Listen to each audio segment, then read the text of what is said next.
laboratory research, which we'll be looking at in a moment, to fill that role, which is what I do. Okay, as you can see, I just restarted the campaign on Brutal. And I'll be going through which one of these upgrades to pick, because you can only pick one from each row. I would recommend getting the Ultra Capacitor if you're doing the campaign on casual or normal. Maybe hard.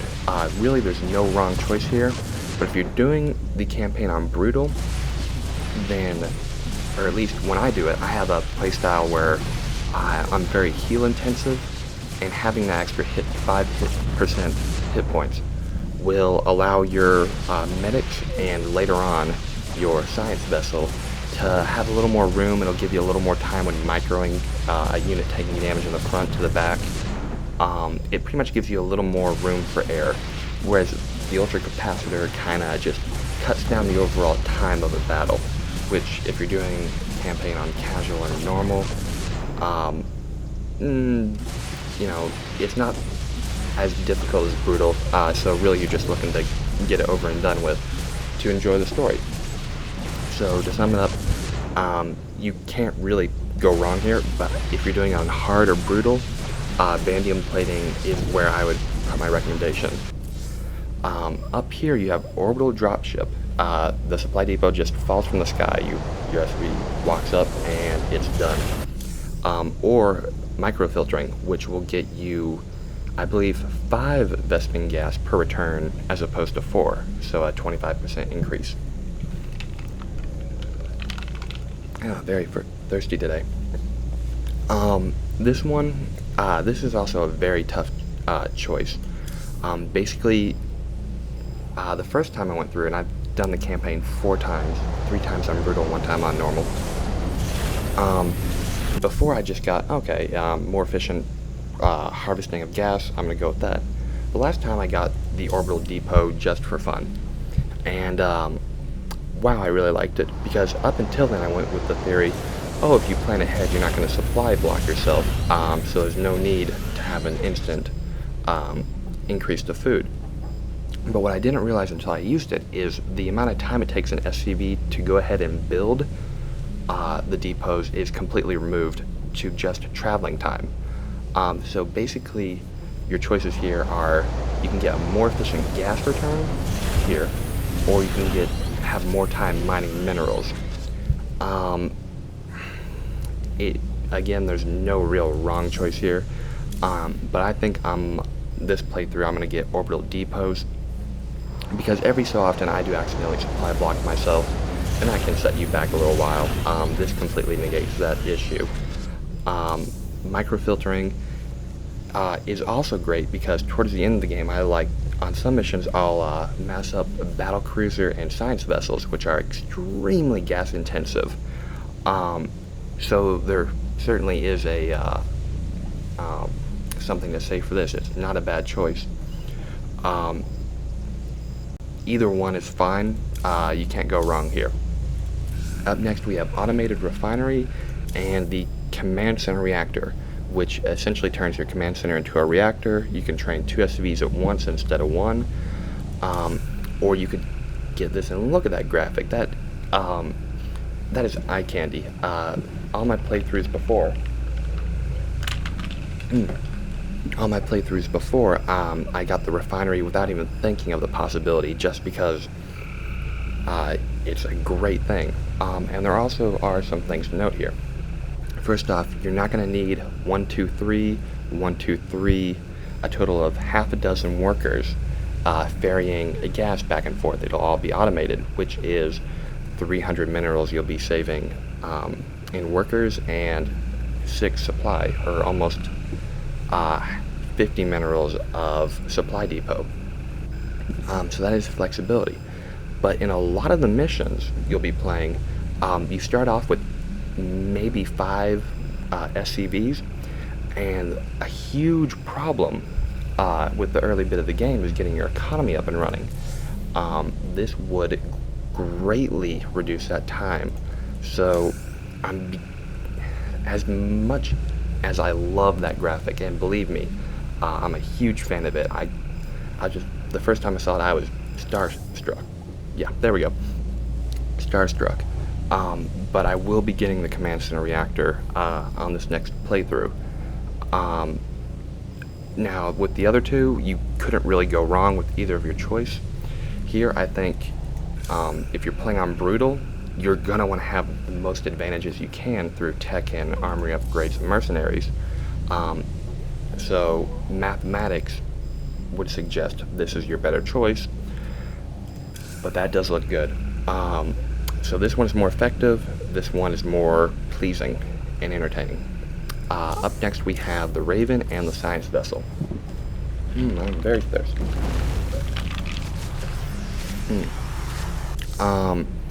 Every time I play through the campaign, I pick the Science Vessel, and I'm probably going to do it again for a reason in the Zerg tree that I'll talk to you about later. The Raven is a very effective unit. It's a detector. It has that great AoE seeker bomb. It can deploy auto turrets. It is a fantastic unit, but it's up against the Science Vessel. So you are,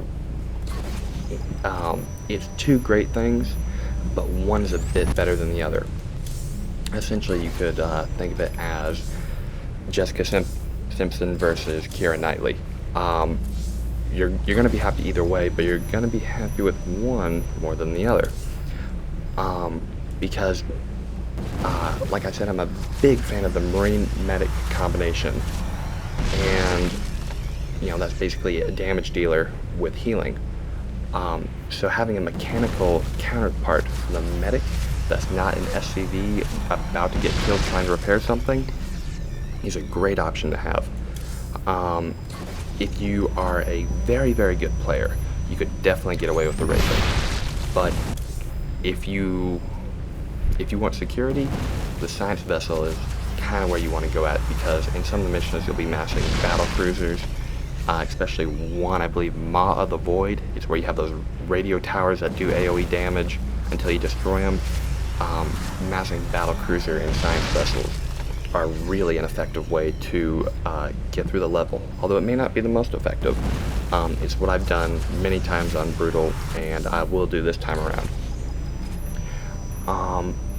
So you definitely have options, but I would recommend the Science Vessel. At the very top, Tech Reactor or Orbital Strike. The problem with this is they're both very good, but by the time you get Orbital Strike, you're very, very far in the campaign. So you're not that reliant on units built at the barracks. You transition more into your higher end kind of units. Not to say you don't use them, I still do, but they lose their effective edge. Conversely, the Tech Reactor not only will save you time in production, because you can just always build the Tech Reactor, not have to choose between one reactor barracks, one tech lab barracks, which is an additional cost as well. You get the best of both worlds, and you can save space in your base by having less production factories. You can have a higher output if you make an equal amount of production facilities as you would normally. So you have a lot of flexibility here. I recommend the Tech Reactor over the Orbital Strike. I've tried both, but the reason I picked the Tech Reactor is by the time you do get Orbital Strike, infantry has lost a bit of its edge, though having mobility like that is very, very helpful. You could definitely use Orbital Strike in a creative manner to maybe send out a medevac, explore a part of the map, and then rally your barracks to the island or the area you're looking at that you normally couldn't get to because of some kind of defense, and use it kind of as a tactical insertion. That's certainly an option. I actually didn't think of that until talking right now. But again, it's so far along in the game that by the time you get it, it's just not worth it. If it was here, that would be very, very good. I might have to, it would definitely have a fighting chance at whatever it was up against. But I would suggest Tech Reactor. Moving on to the Zerg tree. If you're playing through on, actually this is very much like tier 1 for Protoss. If you're playing on casual, normal, maybe hard, the Shrike turret, I believe is what it's called, not a bad option. Well, it certainly is a better option than playing on Brutal, where your bunkers will be heavily assaulted, and having more hit points is much better than having more damage, because usually when you have a bunker, its primary role is to get hit before things in the back like Marines, Marines, a deployed siege tank, those kind of things get hit, because your siege tank is a bit more fluffy than your bunker. So having more hit points is just a much better choice. So if you're playing on Brutal, I highly recommend Fortified Bunker. If you're playing on Hard, you do have a choice, but Bunker would be the way to go, in my opinion. If you're playing on Casual, Normal, the either option is yours, but you might get more use out of the Shrike turret just because you may not have the hindsight to be better defended when you get attacked, so that extra damage could help. Next you have the Perdition turret and the Planetary Fortress. The reason I don't pick Planetary Fortress, and on a couple missions it's great because you have a very vulnerable outpost that's just there for mining, and having a very substantial ground defense would be great.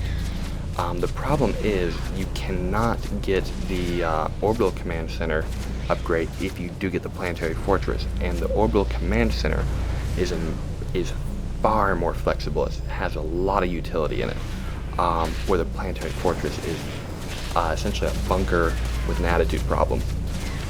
I picked the Perdition turret, and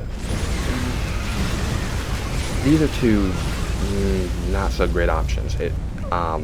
Perdition turrets, if you put them in front of bunkers, or even like in between bunkers, you're going to get the most out of them, although there might be some creative player out there who has a very, very smart idea on how to use them. Pretty much, I use on missions where I'll be fighting the Zerg. When it's a Protoss mission, their effectiveness goes way down because they're a fire bat turret, basically. So they do a lot of area damage, not a lot of direct damage. That's pretty much it for there.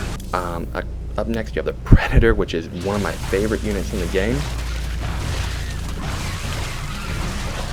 Creatively speaking, practically it's got a few errors. And you have the Hercules. I've got the Hercules once, and actually when I played through, I have to admit I never used it. Although I kind of wish I did. It might have made things easier. I got on my first playthrough. I got the Predator every other time because it is such a fun unit to use. It's vicious, it's mechanical, so you can use it in conjunction with Science Vessel and then air support, and it'll get healed. And the more you have, the more effective it becomes by a huge, huge leap. They're not very effective on Protoss missions, or missions you're fighting the Protoss, but when you're fighting the Zerg, a big pack of them can do wonders with a little bit of good micro. And when I say micro, I mean if that one's getting more damage than that one, and it's about to die, run it back, let that one take more damage, and then as soon as it's back and the Zerglings have lost interest in it, run it back into attack. Because a unit with 1 hit point is going to do the same damage as a unit with 50 hit points. So the Predator is definitely a fun unit. If you haven't used it before and you're doing this on it, you're doing your 2nd or 3rd campaign run, think about getting it. It's a very fun unit to use, and there's minimal use for Hercules aside from 2 missions that I can think of off the top of my head. And both times you can do them with drop ships without much problem. Next up you have the Cellular